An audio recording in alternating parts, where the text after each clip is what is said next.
We are going to go right into our next panel, which is going to be hosted by the Center of Global Management here. We're very fortunate to have Romain Wacziarg, who is the new faculty director of this center, who's going to lead this panel on the economic effects of tariffs. Okay, everyone, welcome. My name is Romain Wacziarg. I'm a professor here. I'm also the director of our Center for Global Management, and I'm very pleased to convene this panel. The theme is going to be really going from academic research to trying to understand the effects of the Trump tariffs. So as you know, on April 2nd, it would have been ironic to place it on April 1st, President Trump announced Liberation Day, which was a slate of tariffs, at the time largely based on how much of a trade deficit, bilateral trade deficit, the U.S. had with given trading partners. So higher tariffs for countries with which the U.S. had a higher deficit. And then over the subsequent months, there were some adjustments made, both upward and downward, to these tariffs. And we find now ourselves with the highest level of average tariffs at any time since the 1930s in U.S. history. The average tariff that applies now to our trading partners is about 18%. And so, of course, this is a huge economic disruption, and economists have been wrestling with the issue of how to understand the effects of this massive policy change. And we have on the panel two of the leading experts on understanding the effects of trade restrictions.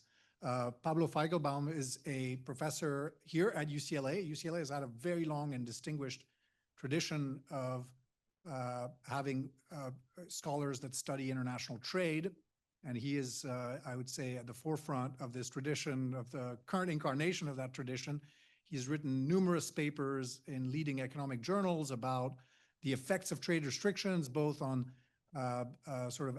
aggregate variables such as prices and economic growth, but also on distribution, on the unequal effects of trade across the income distribution, but also across space. And so those are some of the themes that I think we're going to approach here. So I want to thank Pablo profusely for agreeing to be here today.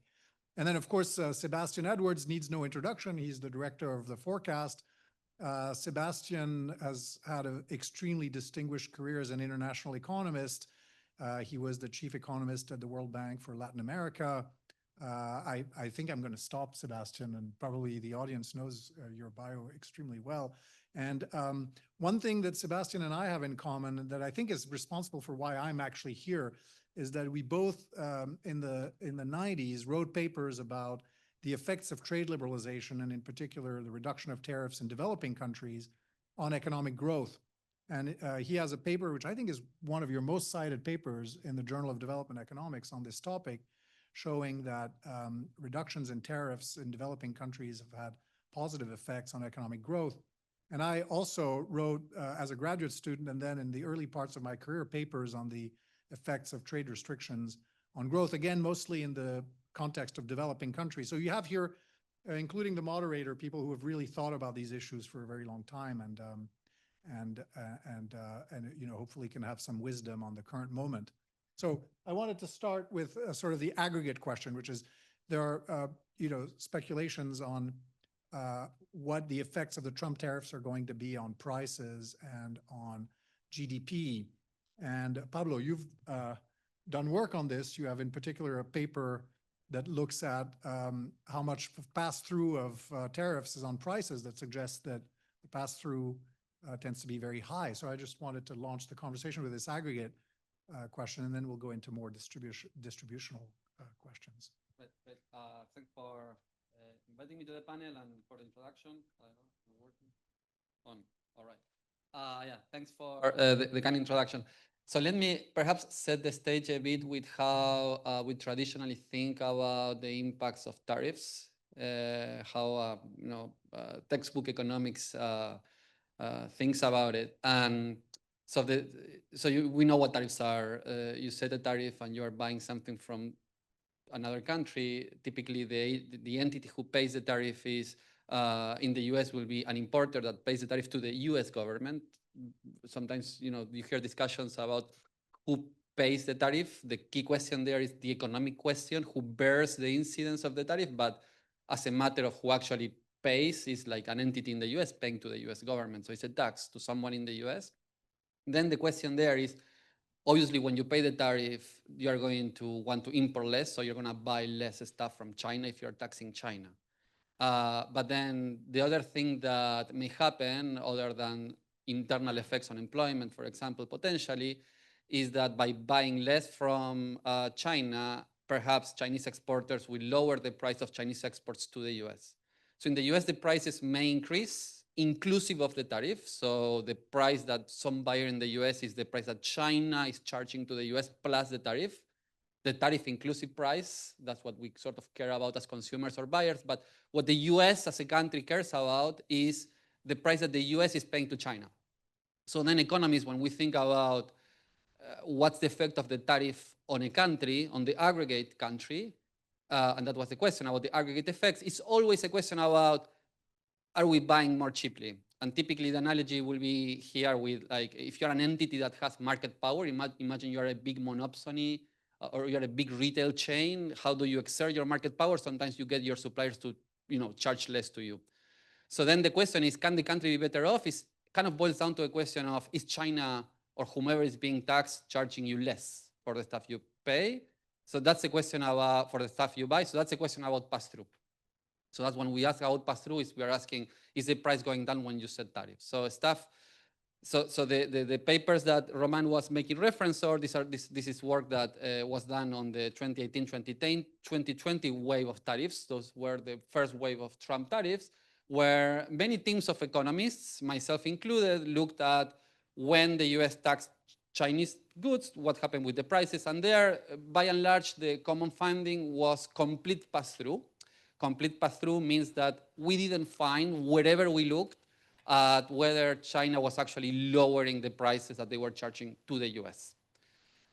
So when we think about the aggregate effects, then we think that it's kind of the US buyer of imports, the one who bears the brunt of these taxes, because it's not that you get to kind of pay less to China. You're paying or the initial price, if you want, plus the tariff, without China lowering the price on the US. So that's one big kind of set of results that we have looked at, and there are many ramifications of that, but that's one headline result, which is like this idea of a complete pass-through to the prices of buyers.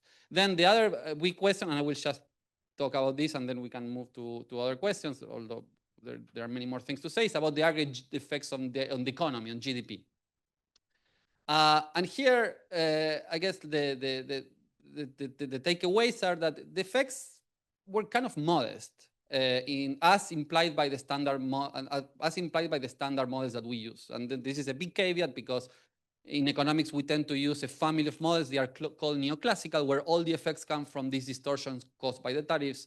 There are obviously many people that have looked at this empirically, that have looked at growth effects and such. But typically, let's do it like a very simple back of the envelope calculation.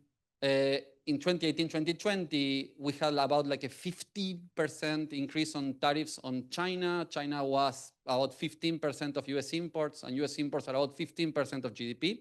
This is 15% 3 times to the cube. That's 0.3%. I didn't do it in my head, I remember it. So it's 0.3% of GDP in terms of higher consumer costs.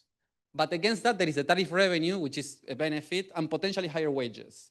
So what we calculated at that time is that it was kind of a wash. So the aggregate effects were not really noticeable. This result kind of triggers a lot of questions. We did see kind of, some people argue that we see big effects on the stock markets and things like that. But the aggregate GDP effects on aggregate income from these tariffs, even though the consumers were taxed, and even though there was some moderate aggregate loss from the Trump tariffs, let's forget about the retaliation for a second, was not very big. Something that may be different this time is that these tariffs are much bigger, so perhaps there are going to be bigger effects. And I stop there. They apply, of course, to a much broader set of countries than just the initial first Trump term tariffs that applied mostly to China, and they were much more selective. And so The calculation you described, you know, I've seen it done on Twitter by Brad Setzer, who's an international economist, and it's sort of referred to as the just pay it tariff. It's sort of you multiply the percentage of GDP that is imported with the amount of the tariff, and that kind of gives you the rough estimate of how much GDP you would spend if you just paid the tariff. You know, you just take your GDP and you pay the tariff to the Chinese or to whoever is the tariff levied to. And so those numbers are quite small because imports to GDP are only 15% in the US. And so if you're talking about a 10% tariff on 15% of GDP, that's, relatively Yeah, small. this time is much bigger. So last time Yes. it was like 0.3, and this time the same calculation will give you something like 1.5, Yeah. which is non-negligible for Yeah. sure. But this will be like the consumer cost. It's a good back of the envelope for the consumer cost, but offsetting that, there is a potential, wage effects and tariff revenue. Yeah. So Sebastian, we worked, and you worked, a lot on the dynamic effects of tariffs. And those sort of static effects that Pablo was referring to usually are quite small, but the dynamic effects that people have estimated in the literature, Paul Romer had an early paper on this, on the theory side, and then you and I wrote a series of papers on the dynamic effects of tariffs. They tend to be bigger. Yes, they tend to be bigger, but as you pointed out earlier, our research was mostly about emerging markets that had 100% tariffs already, that had been piling up through the years when they were pursuing a policy known as import substitution industrialization. So they basically cut themselves off from global trade. And then what we were asking ourselves is if you had 100% tariff or 200% tariff or straight prohibition to import goods and you open up to trade, you join the global economy, what would the effects be? And that's a different exercise because of order of magnitudes and the type of countries we're talking about. But what I'd like to do is go back to Liberation Day and tell you a little bit a combination of what was my original reaction and how I think things have progressed, and also tell you a little bit about 3 anecdotes that will bring this, I think, a little bit more down to earth. So we have an alum here at UCLA called Ricardo Garcia. Lucy knows him, and he is the CEO of one of the largest salmon producers in Chile. And Chile is the #2 salmon exporter in the world. So this is a very large company. So he is a UCLA grad, and when we take our MBA students to Chile, he always gives a talk and tells us how they are moving forward and so on. And I have also been advising a very large Chinese company, which invested about $2 billion in salmon production in Chile. And both of them tells me that they have eaten the tariff themselves up to now. They have not been able to increase prices of salmon. Although if you go to the supermarket and you buy salmon, it's gone up significantly, about almost 50% since before the pandemic. They say they have reduced their margins. So that's one anecdote, which sort of contradicts what Pablo is saying, although of course we cannot conclude a lot of things from one observation. I'm also a very good friend of the CEO and head of the family who owns, you may know this company, it's a wine producer, Concha y Toro, which is a Chilean, it's like a $14 bottle. And if you have a lot of friends coming home, it's not as good as Argentine wine, Pablo. I will, but it's you find it at Trader Joe's everywhere. And these guys also have eaten the tariff. So for now, at least in these 2 areas, the path through doesn't seem to be very high. So that's number 1. Number 2, my reaction on Liberation Day was that and it continues to be the case, although last week it changed a little. It's very unusual, and we never teach it this way, or we didn't teach it this way, at least until I was teaching this, that tariffs are imposed on a country rather than on a product.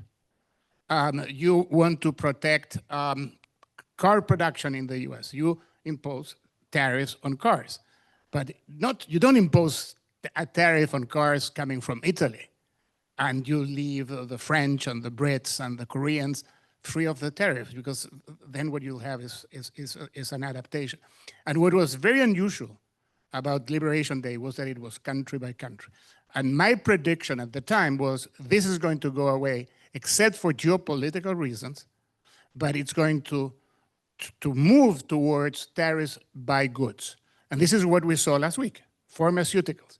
It doesn't matter where you are. It doesn't matter if the pharmaceutical company is in Israel, in India, in Brazil, in Mexico. Pharmaceuticals, 100% tariff. Furniture, okay, this is, I think, helping the Carolinas, right? So it doesn't matter if your furniture comes from Costa Rica or comes from Brazil or from Mozambique, it's furniture. So I think that we're going to start moving in that direction, with the exception of the big geopolitical issues, like Brazil, 50% tariff because of the Bolsonaro Lula fight and so on. Argentina may get zero tariff because now DJT is a great friend of President Milei. So he may now, I hear today that on October 14th, Milei is coming back to the US and meeting again with President Trump.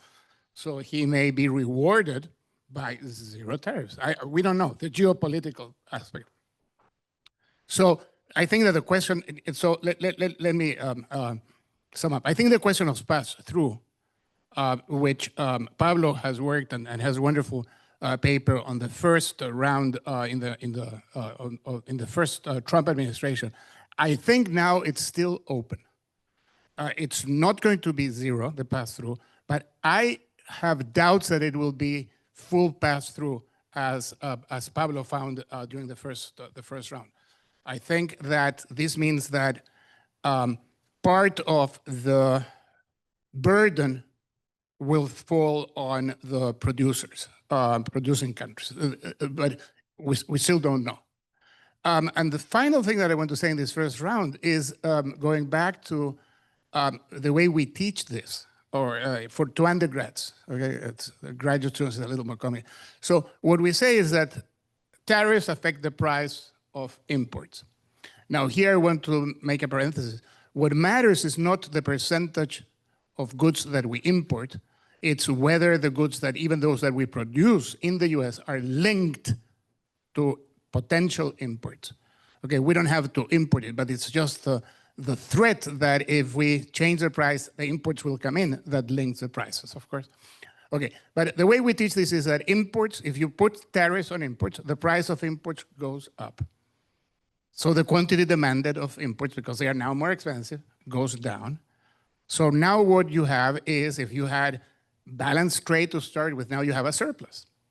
And if you have a surplus, what you are going to do, the currency is going to adjust to bring back balance in the external accounts. So the dollar should strengthen in this very basic theory. And in fact, that's what our new member of the Federal Reserve Board, Stephen Myron, wrote in his paper about the Mar-a-Lago Accord, where he said, well, we're going to put tariffs, and the dollar is going to strengthen, and that is going to sort of offset the impact on the tariffs, of the tariffs. Now, what we've seen is that the dollar, instead of strengthening, has weakened very significantly. The dollar-euro rate since January, since Inauguration Day, January 20th, has the euro has become 12% more expensive. 12% is a very large amount, right? So what we are seeing, now there are many other factors, and of course this is, but what we have is that it's related to what Maggie was saying in the environmental panel, or Professor McKinnon. There are a lot of what we call non-linearities, or chaotic effects, and everything is moving in ways that are very difficult to predict. So we have to bring in the dollar, the pass through, which goods are going to be affected, and finally, something that we did talk a lot about in the I was not around, but the profession talked a lot in the 60s and 70s, is the supply chain effect. And there are lots of unintended consequences, because of course, many of the goods, if not most goods, come in as inputs into the supply chain. And if the tariff on the input is higher than the tariff on the final good is going to get negative protection, because the cost of purchasing your inputs is going to go up by more, even if there is full pass-through on the final good, by how much you're going to be able to increase the price of your final good. And I think that in their very simplistic analysis, the US Trade Representative Office completely ignored at first those supply chain effects. Clement today showed us the different levels of production, and I think that we're beginning, or the White House, and beginning to look at those, which are very important, of course. Just one example of what you're saying, Sebastian. In my global trends class, I show the example of the automobile industry. A car that's produced in the United States, produced in quotation mark, but considered produced in the United States, has 50% of its inputs, of its parts, that are imported. So that caused the GM CEO, Mary Barra, to come out a few years ago during the first Trump administration, I think, against tariffs protecting the auto industry. Because what you end up doing in that case is you might actually hurt the auto industry by raising the cost of their input imports. Shall we move to sort of the distributional effects of tariffs and the unequal effect it might have both across the income distribution and space? Pablo, you've done a lot of work on this. Shall we take these two? Like the first one is on the income distribution. You have a paper that shows that free trade helps mostly poor people because they consume baskets of goods that are most affected by relative price changes brought about by trade relative to trade restrictions. Yeah, thanks. Yeah, that was initially work that was not about tariffs per se, was more an observation about distributional effects of trade, which, if you want, is a very simple one, which is lower income households tend to spend relatively more on traded products, and particularly traded products from countries that may have low wages. This compared with richer households, so that typically protectionism, and particularly protectionism in higher income countries, will tend to, on the distributional side, on consumption, of course, there are all the distributional effects on wages, but on consumption, on the price of the goods that people pay, would typically hurt relatively more lower income households. Now, in the context of the tariffs, an observation here is that, yeah, China has a very broad production and export base, but the expenditures in Chinese goods are more concentrated among lower income households. And if you think about particularly the structure of, if you want to talk about the current tariffs, the Liberation Day tariffs, if you look at the extent to which these tariffs, so first, geographically, obviously, they are hitting more China, and lower income people tend to spend relatively more from final consumption Chinese goods. And second, these tariffs are relatively higher related to, Sebastian just talked about the tariffs on inputs and on final goods, but the current tariffs are hitting final goods more than intermediate inputs. So part of the discussion here, or part of the rationale about the tariffs, is supposed to be about reshoring strategic industries, or particularly high value added sectors in the supply chain. But if you look at the distribution of these tariffs across sectors ordered by whether they are final consumption goods or intermediate goods, actually final consumption goods are being hit more. So these things combined, I think, suggest that even the structure of these tariffs, and to some extent the structure of the 2018-2020 tariffs, had a bigger incidence on lower income, or will have a lower incidence on lower income households. In parallel to that, also work I've done recently focuses on the de minimis exemption. So the de minimis exemption was something pretty much unknown to most of us until a few years ago, is this tax loophole whereby until it was just eliminated, you could import up to $800 per day per buyer free of any tax, mostly. And this is using this loophole was the way that global retailers that you may be familiar with grew over the last years. So something that we have looked at is like the removal of this de minimis exemption. Who is this hitting more? And we also find, and here is direct evidence, that lower income zip codes in the US tend to spend relatively more on these really large international brands that heavily rely on the de minimis exemption. So the removal of the de minimis exemption, the fact that all these cheap things coming, all these items, these packages that were directly shipped to your house below $800, any of them, now are being taxed at these mostly Chinese rates, because many of these are coming from China. This will be hitting the lower income households. So on the consumption side, I think all the pieces of information we had point in the direction of trade being more beneficial for the poor and the tariffs being more relatively more hurtful for the poor on the on the consumption side. Yeah. So what's ironic about this is, of course, that the turn to a more protectionist stance in the U.S. is a symbolic of the Republican Party's turn toward trying to earn the votes of blue-collar workers more to a greater degree, and so I guess this is in contradiction. This impact of the tariffs is in contradiction with this overall goal. Can you comment on the wage effects then? Should we expect because on the consumption side, people who were traditionally the base of the Democratic Party and have over the decades switched over toward the Republican Party are going to be hurt by these tariffs. But on the wage side, could they be helped? Like, are we going to get reshoring? Yeah. So a few things there. So first, if we look at the 2018-2020 tariffs, so the pattern of these tariffs indirectly seemed to help regions in the US that were not extremely Republican or extremely Democrat in terms of how they had voted for Trump. So typically median regions in terms of their political alignment were more protected. It is really when you weigh in the retaliation and the Chinese tariffs on US exports that you find regions that are actually more Republican being particularly hurt. But then in terms of wages, I must say, like the evidence, so first I think it's too early to tell about wage effects or reshoring effects from this wage of tariffs.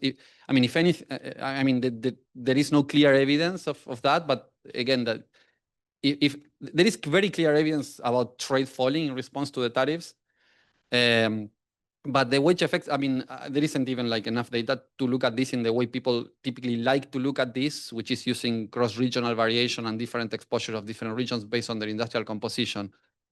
The research that has been done from the 2018-2020 tariffs points towards kind of modest wage gains in the protected areas that's typically offset by the retaliatory effects from the Chinese tariffs. So in the end, the wage effects are kind of has been slightly positive, not sharply positive.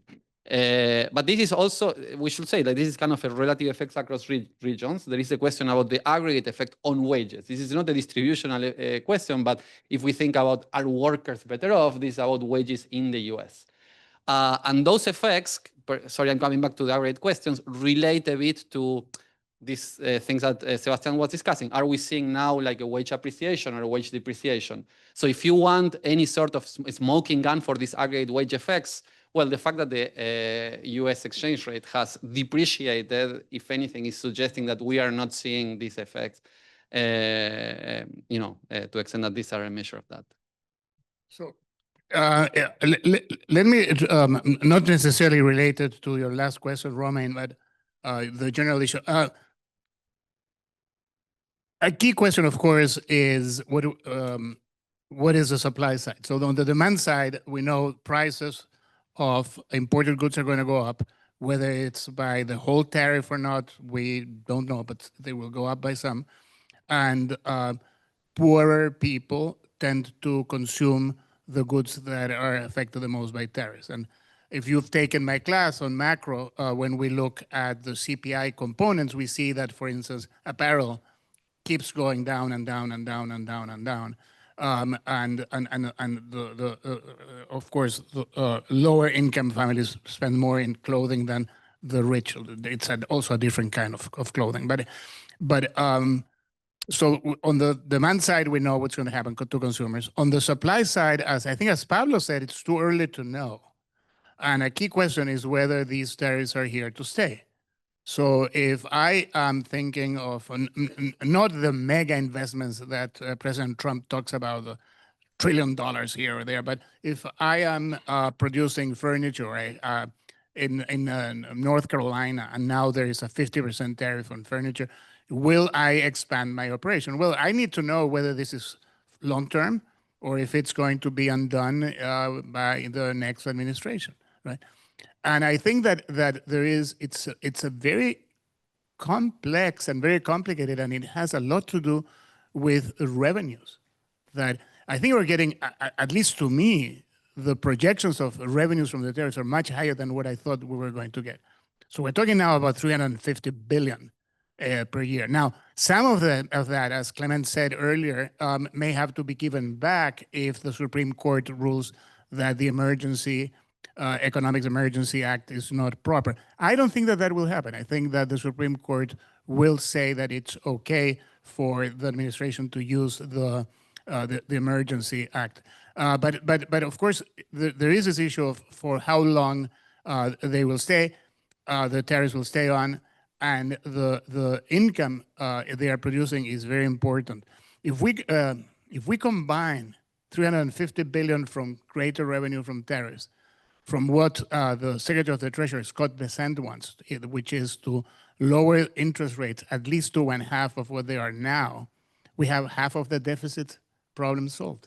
And it goes down from 6% of GDP to 3% of GDP, which is within what is considered to be sustainable.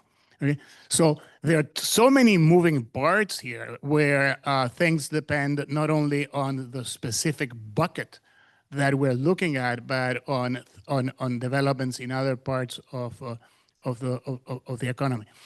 Let me just say one more thing that I think it's interesting when we think about this. And I mostly think about this from the point of view of other countries. So I am called by an Argentine client. I've advised him, wine producer, and he's desperate. 10% tariff. This is the original Liberation Day tariff. And I say, listen, the Europeans have 15% tariff, and your wine competes with Italian, Spanish, French, Austrian, and German wine. So yeah, you are worse off, but everyone from the new wines, Australia, New Zealand, Chile, Argentina, and South Africa, they all have 10%. But all these other guys have 15%. So relative to them, you're doing better off. You're doing well. So again, this is just to illustrate how complex this whole issue is. And I am learning a lot, having spent a lifetime working on this and doing research on this. This is a great experiment. Maybe a very costly one, but it's a great experiment. Another example of what you just said was India and China. The Indians, to whom I talk a lot, some of you, Ruben here and others, were on the immersion trip with me to India. They were very happy about the initial Trump tariffs on China because they thought the substitution would work in their favor, even though they were themselves hit by, I think, 15 higher tariffs. But then they started but then this, well, they had always imported oil from Russia. And that's a big aspect of this too, which is the uncertainty over the future path of tariffs, which I think is the big unknown here. The Indians didn't think that they'd be subject to a 50% tariff. Now they're not finding this so amusing anymore. But the initial reaction of the Indian stock market was very positive to the Liberation Day tariffs because they were, as you said, relatively advantaged relative to some of their competitors. But that's changed now. We're running out of time. Should we take a minute to should we take a question? Yeah. Let's take 1 or 2 questions. Let's take 2 questions and we answer and then we answer. Okay. I just felt so unsatisfied. I'm not an economist and I don't play one on TV, but full pass through and then maybe not. It just feels difficult, and time will tell. I did have a question on the difference between looking at an industry that may have marginal profitability high enough to take the tariff and still be in business versus an industry where it would put the whole business upside down with the notion of their price, takers and makers. I get that, versus a total economy. So is there a difference when you talk about salmon and wine and Professor Fajgelbaum is talking about the overall flows from country level? Can we take one more? Two questions? This one. You run. You have one question. Okay, let's take the two questions and then we'll answer. We'll conclude by answering them. We combine the answer. Should I ask it now or should we? No. Okay, well, so I'm just curious. So if tariffs are increasingly being designed as a country by country basis, does that shift them from being primarily an economic tool to being more of a geopolitical one? And does that affect how economists think about them? Yeah. So let me try to, and then we'll go to Pablo, who knows more about all of this than I do. Yeah, so this is what I intimated. It's turned into a geopolitical issue, and what happens there is that there is substitution, and there may be problems with rules of origin. So think of South America. Okay, so the president of Chile went to the UN, and he spoke not the next one, but the next after the next after the next after President Trump, and called Trump a liar. He tells lies without mentioning him. But he basically said the president of the United States is a liar. So let's assume that Trump gets unhappy and imposes a higher tariff on Chile. Chile is the #1 producer of copper in the world. Peru is the #2 producer of copper in the world. So most of copper importers are going to import from Peru rather than from Chile. And many Chilean firms, smaller, not maybe the BHPs of the world, because they are, but or Rio Tinto, which own large mines, are going to pretend that their copper comes from Peru, from Chancay, rather than from where it comes. So it's a real mess, and it's a completely different. We have the tools to deal with that, but it's not the traditional way of doing it. So why? Because the traditional way is if you want to protect the copper industry in the U.S., say in Arizona, you put a tariff on copper independently of where it comes from. And to your question, yeah, the aggregate is the sum of the parts, but there are always aggregation fallacies. It's not a simple sum of the parts. And I think that this is such a messy experiment with so many moving parts that there's nothing wrong with saying we don't know yet what will happen, right? And now, and I'll finish with this. Many of the people who talked today talked about the problem with uncertainty and unknowns. At least these are known unknowns. The problem, as famously was said by the Secretary of Defense, the problem with the unknowns. And I think that all of these, or most of these, are known unknowns. And if we do good research, as it's done here at UCLA, and Pablo and Romain are leading the charge on great research, we are going to know more about what today are known unknowns. Another aspect, if I can interject on this question, is the horizon at which the prices adjust. So it's very early still from Liberation Day to see perhaps full pass-through, but Pablo, maybe you can say about this. It's a longer term process. Yeah. So how long can you absorb losses, Yeah, coming back to that, the one thing I would say again about pass-through is like, so far, actually, what we have seen, and we are working with my co-author in sort of redoing all the analysis we did for 2018, 2020 for the current tariffs, is the event studies are looking surprisingly similar, meaning at the gate when we look at the import prices. So first the trade, and this is a study that differentially, we are basically looking at the commodity and how much you import of that commodity from China that was taxed versus another origin that wasn't. So we see like a similarly sharp, if not more, decline in imports for a given increase in tariffs, and we are not seeing these anecdotes notwithstanding reduction in prices at the gate. And of course, there is a lot of heterogeneity, and some of these stories may be, well, these are industries that have different degrees of pass-through because of market power and such. The one thing that I think is intriguing and that we are going to learn more is that this is at the gate. This is the prices that the US is paying to China. But people who have been looking at the prices at stores, and there have been some researchers at Harvard that have been looking at this, just looking in real time at the prices at like large retail chains, those effects are very muted, actually.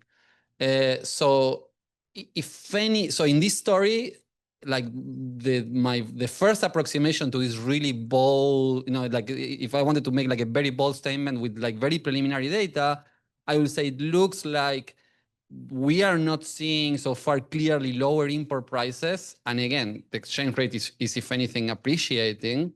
But we are not seeing the prices really falling, increasing yet at the store. So if anything, is the kind of the intermediaries that are absorbing the incidence within the US, but not yet the consumer from this preliminary evidence. Yeah.